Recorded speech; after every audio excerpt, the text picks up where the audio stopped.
Bread കൊണ്ട് ഒരു അടിപൊളി സ്നാക്കാണ് നമ്മൾ തയ്യാറാക്കാൻ പോകുന്നത്. ഞാനിവിടെ 4 ബ്രെഡാണ് എടുക്കുന്നത്. ഈ ബ്രെഡിൻ്റെ ഉൾഭാഗം കട്ട് ചെയ്ത് മാറ്റാം. അതിനുശേഷം ഒരു ബൗളിലേക്ക് കോഴിമുട്ട കൊത്തി പാർന്നെടുക്കുക. ആവശ്യത്തിനുള്ള പഞ്ചസാര ചേർത്ത് കൊടുക്കുക. കുറച്ച് പാലൊഴിച്ചെടുക്കുക.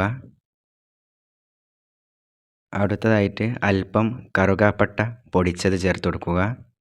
ഇനി ഇതെല്ലാം കൂടി ഒന്ന് ബീറ്റ് ചെയ്തെടുക്കുക. സ്റ്റൗവിലേക്കൊരു പാൻ വെച്ചെടുക്കുക. അതിലേക്ക് നെയ്യ് ഇട്ട് കൊടുക്കുക. ഇതൊന്ന് ചൂടായി വരുന്ന സമയത്ത് ബ്രെഡ് വെച്ചെടുക്കുക. ബ്രെഡ് വെക്കുന്ന സമയത്ത് ലോ ഫ്ലെയിമിലാക്കാൻ ശ്രദ്ധിക്കുക. അതിനുശേഷം റൗണ്ടിൽ കട്ട് ചെയ്ത ചെറുപഴം വെച്ചെടുക്കുക.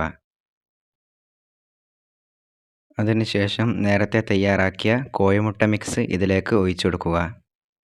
ഇതിൽ നിന്നും മാറ്റിവെച്ച ആ ബ്രെഡ് ഇതിലേക്ക് വെച്ച് ഒന്ന് പ്രസ് ചെയ്തെടുക്കുക. ഇനി ഇതൊന്ന് മറിച്ചിട്ട് കൊടുക്കുക. 2 ഭാഗവും കളർ മാറിയതിന് ശേഷം പാനിൽ നിന്നും എടുക്കാവുന്നതാണ്. ഇപ്പോൾ നമ്മുടെ ബ്രെഡ് കൊണ്ടുള്ള സ്നാക്സ് ഇവിടെ റെഡി ആയിട്ടുണ്ട്.